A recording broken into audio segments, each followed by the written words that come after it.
سلام دوستان عزیز، امروز میخوایم با هم دیگه بریم جزیره زیبای هرمز.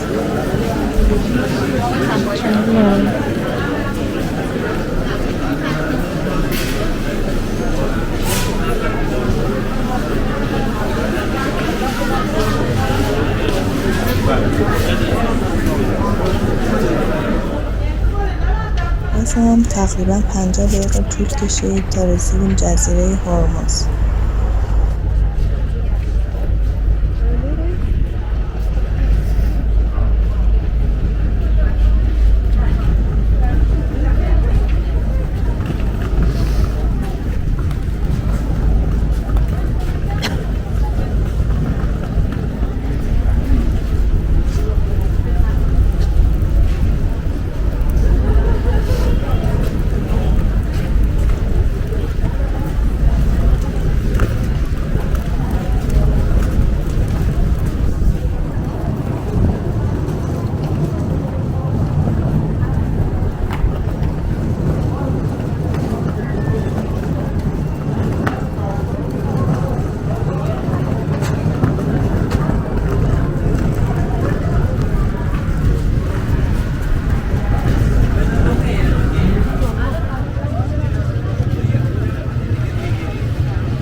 یه دونه از این موتورچرخ‌ها رو برای گشت جزیره اجاره کردیم.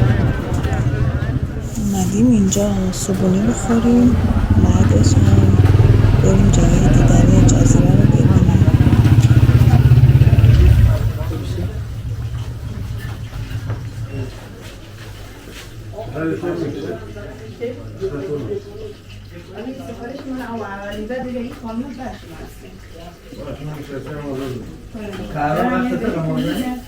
یعنی الان نه بعد خانم آره چای رو بگیرم بخورم واسه مثلا من چای هم دیگه هر چیزی دیدم همون باش اینا همه چای می‌خوام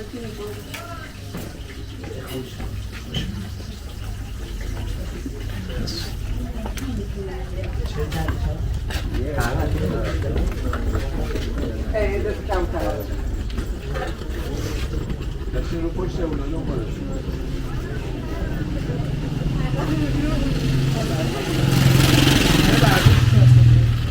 این خونه 70 سال پیش شاه و فرح اینجا زندگی می‌کردن.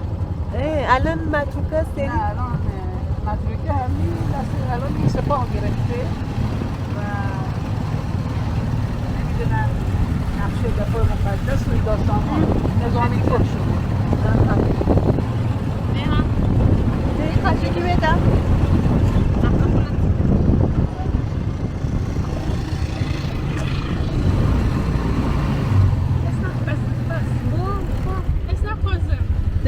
اگر نخواهید نه بفرمایید.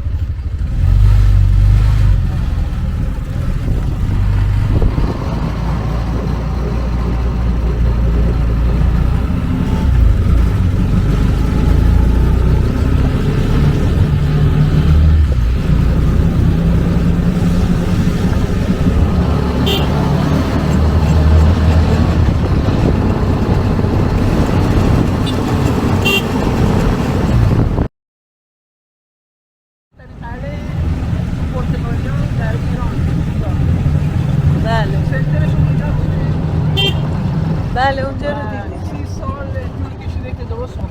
30 سال. نه نمیدونم